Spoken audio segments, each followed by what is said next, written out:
Can't you hear that little band play? They're happy to amuse yourself. Life can be so sweet on sunny side street. I used to walk.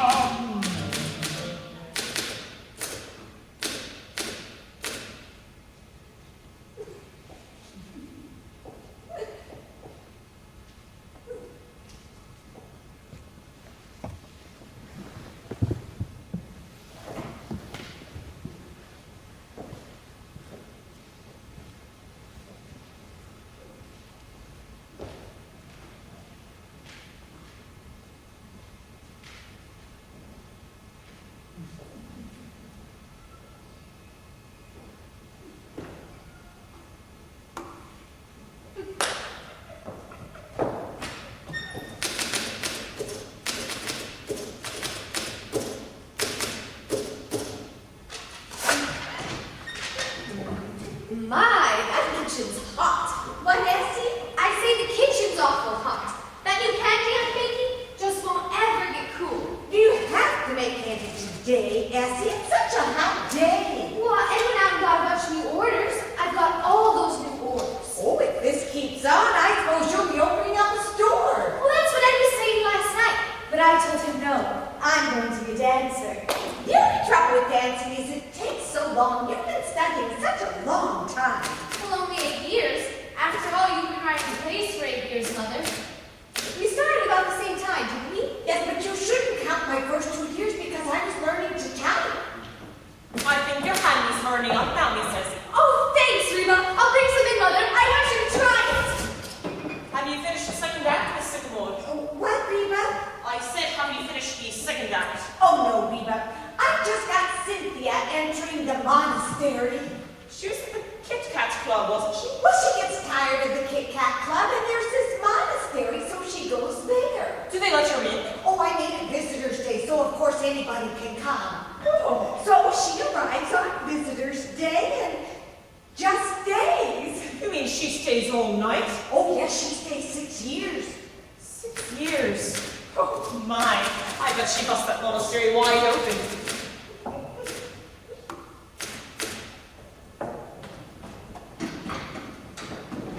Mr. DePinna? Yeah?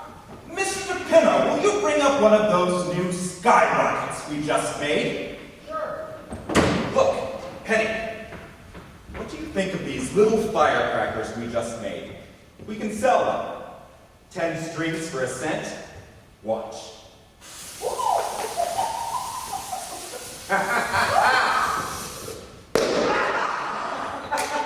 Nice, huh? Oh, yes!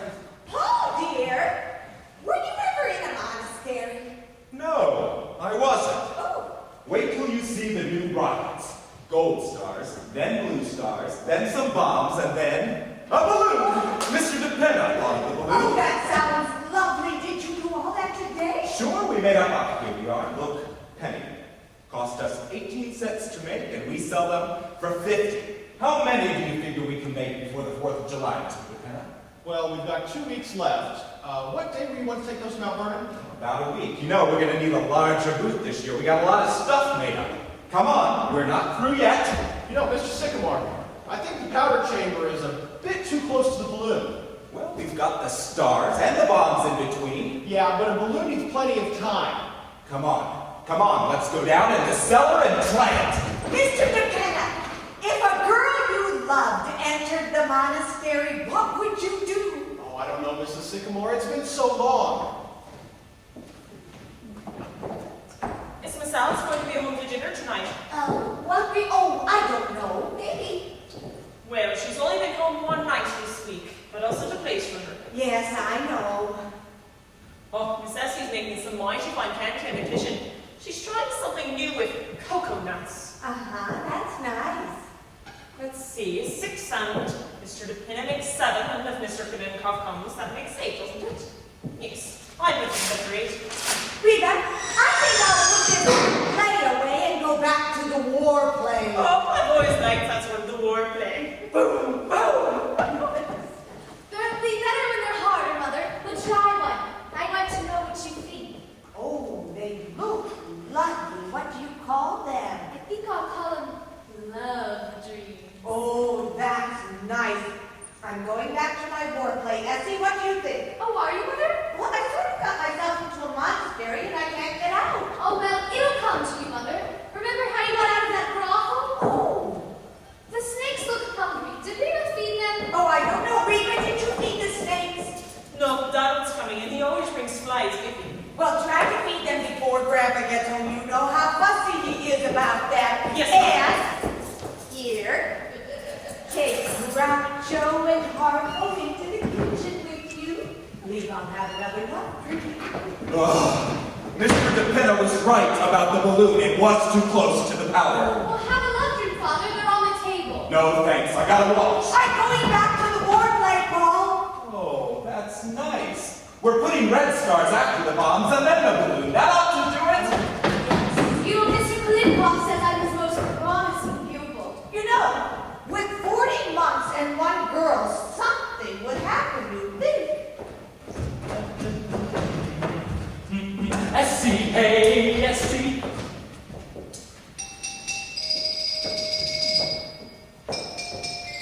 I like it. Did you write it? No, Beethoven. Lovely. Got a lot of you in it. I made those loose candies this afternoon, Ed. Yeah. You can take them around tonight. All right. Now, here's the business. This is me. How's that? That's fine, Ed. Remember when Glinkoff comes. Ed, dear, why don't you and Essie have a baby? I was thinking about that just the other day. Oh, I don't know. We could have one if you wanted us to. How about it, Essie? You want to have a baby? Oh, I don't care. I'm willing as Grandpa is. All right, let's ask her. Labor play, religious play, sex play. I know it's here someplace. I was right about the balloon. It was too close. Oh, look, Mr. DePinna, is there anything you want printed? How about some more calling cards? Oh, no thanks. I still have the first 1,000. Well, call on someone, would you? Okay. What have we got for dinner tonight, Reba? I'm ready to fix the menu. Let's see, corn flakes, watermelon, some of these candies, Mrs. and meat of some kind. I forget. I think I'll print it up in bold-faced show. Let's see. You know, I'm going to bring around those new candies tonight. I better print up some descriptive matter after dinner. Do you think anybody reads those things, Ed, that you put into the candy boxes?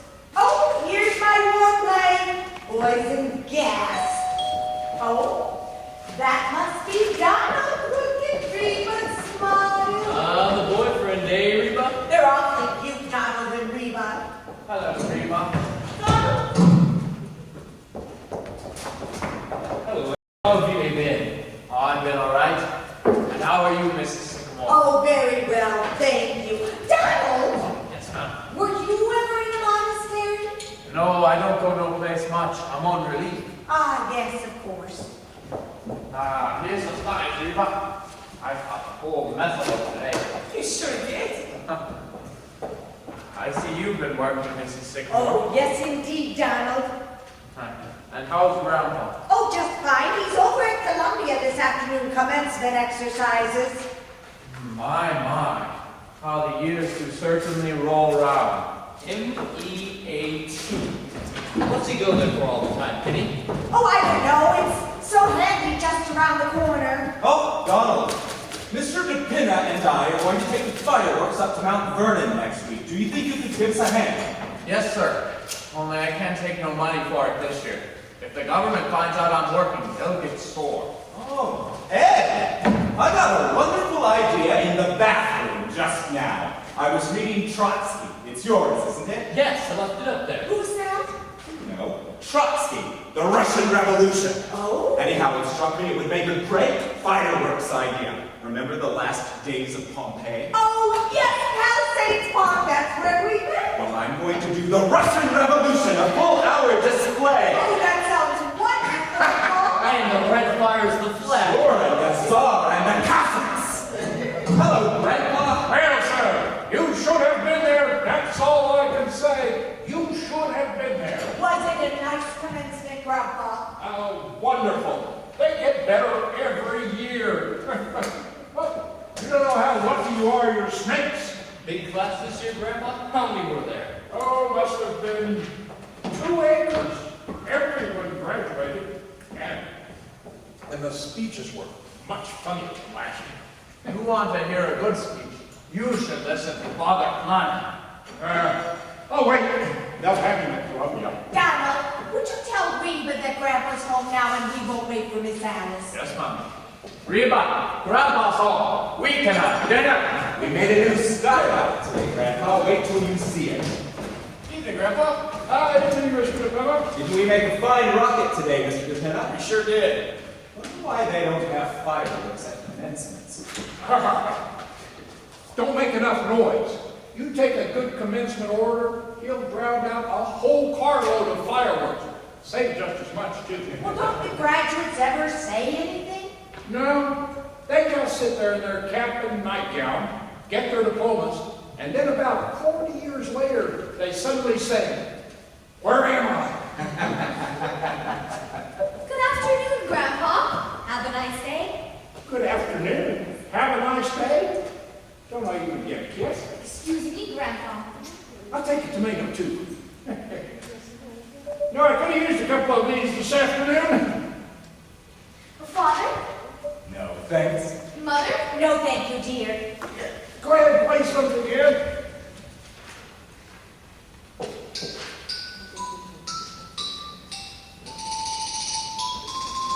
There was a letter came for you, Grandpa. Did you get it? Letter for me, I don't know anyone. It was for you, though. It had your name on it. Wait, where is it? I don't know. Where's Grandpa's letter, Mother? What, dear? That letter that came for Grandpa last week. Oh, I don't know. I remember seeing the kittens on it. Who is it from? Did you notice? He said it on the outside. Well, United States government. that's strange. Wonder what they want.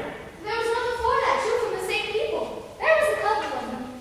Well, if any more come, I wish you'd give them to me. Yes, Grandpa. Yeah, I think I'll go out to Westchester tomorrow. Do a little snake hunting.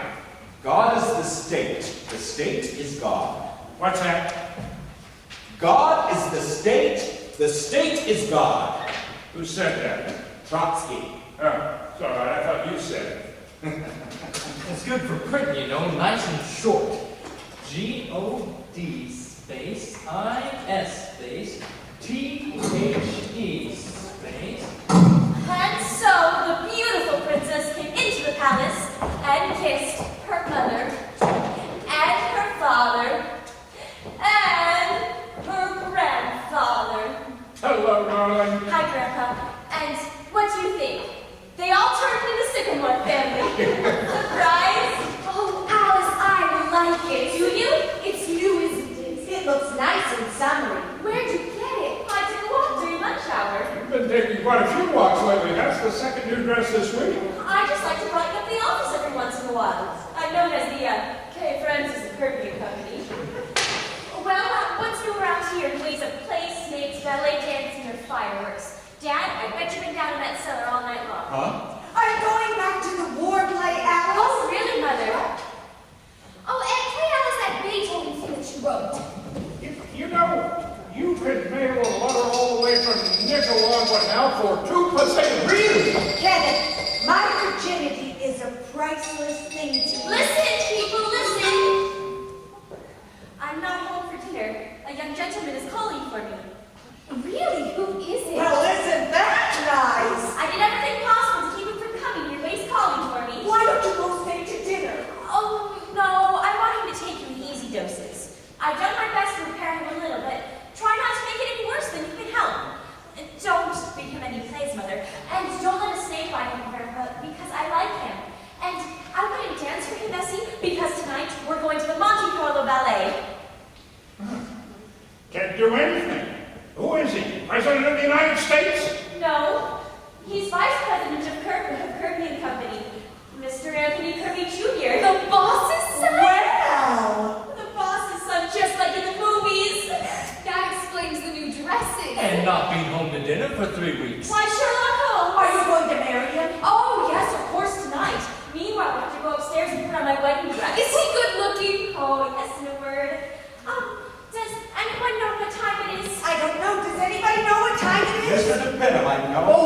about 5 o'clock a couple hours ago. I have to know better than to ask you people.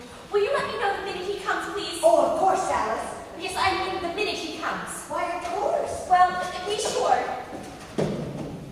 Well, what do you think about that? She seems to like it, if you ask me. I should say so. She's got it bad. Wouldn't it be wonderful if she married him? We could have the wedding right in this room. Now, wait a minute, Penny. This is the first time he's ever called for the girl. You only called for me once, Paul.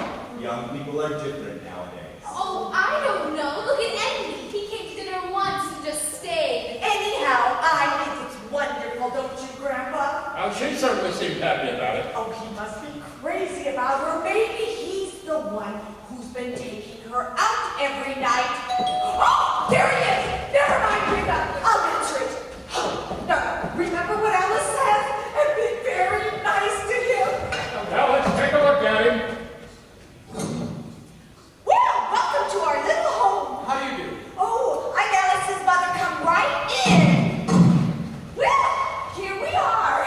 This is Grandpa and Alice's father and Alice's sister and her husband, Ed Carmichael. Well, give me your hat and make yourself right at home. I'm afraid you're making a mistake. How do you mean? How's that? Michael. Oh, Wilbur C. Henderson, Internal Revenue Department. That's right. Hey, what can we do for you? Yes, there's a Mr. Martin Vanderhoff. Yes, sir. That's me. Well, Mr. Vanderhoff, the government would like to have a chat with you about a small matter of income tax. Income tax? Do you mind if I sit down? No, go right ahead. Thank you. Mother, is that Mr. Kirby? No, it isn't, Alice. It's an internal something or other. Pardon. Mr. Sycamore. Oh, excuse me. What is it? It's these things, they just won't go up. Look. Not here, Mr. DePena. Grandpa's busy. Pardon me. Now, Mr. Vanderhoff, we've written you several letters about this, but have yet to receive any reply. Oh, that's what those letters were. I told you they were from the government. Now, according to our records, Mr. Vanderhoff, you have never paid an income tax. That's right. Why not? I don't believe in it. Well, you own property, don't you? Yes, sir. And you receive a yearly income I do. of between $3,000 and $4,000. It's about right. And you've been receiving it for years. I have. 1901, if you want the exact date. Well, the government's only concerned from 1914. That's when the income tax was started. Well, it seems, Mr. Vanderhoff, that you owe the government 24 years back income tax. Wait a minute, you can't go back that far. It's outlawed. And what is your name? What difference does that make? Have you ever filed an income tax return? No, sir. And what was your income last year? $38.50. Isn't that right, Essie? Yes, sir. It is. Now, Mr. Vanderhoff, you know there's quite the penalty for failing to file an income tax. Penalty? Look, Mr. Henderson, can I ask you something? Of course. If I pay this money, and mind you, I'm not saying I'll pay it, but for the sake of argument, if I do pay it, what does the government give me? How do you mean? Well, what do I get for my money? Well, if I go into Macy's and I buy something, there it is, I can see it. What's the government give me? Well, the government gives you everything. They protect What from? you. Invasion, foreigners that might want to come over here and take everything you've done. I don't think they're going to do that. If you didn't pay income tax, they would.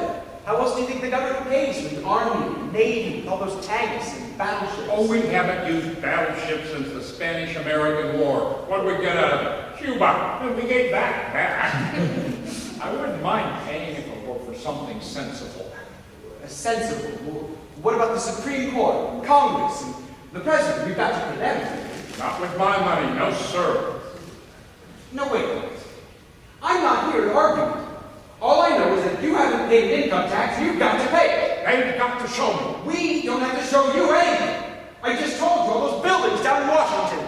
Interstate commerce and the Constitution. Oh, the Constitution was paid for long ago. Interstate commerce. What is interstate commerce?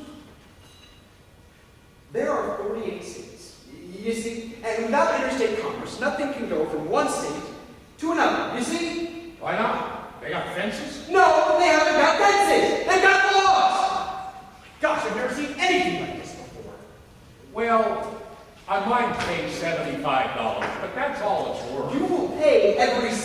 just like everyone else. Listen to this. And you know what else? You'll go to jail if you don't pay. You hear that?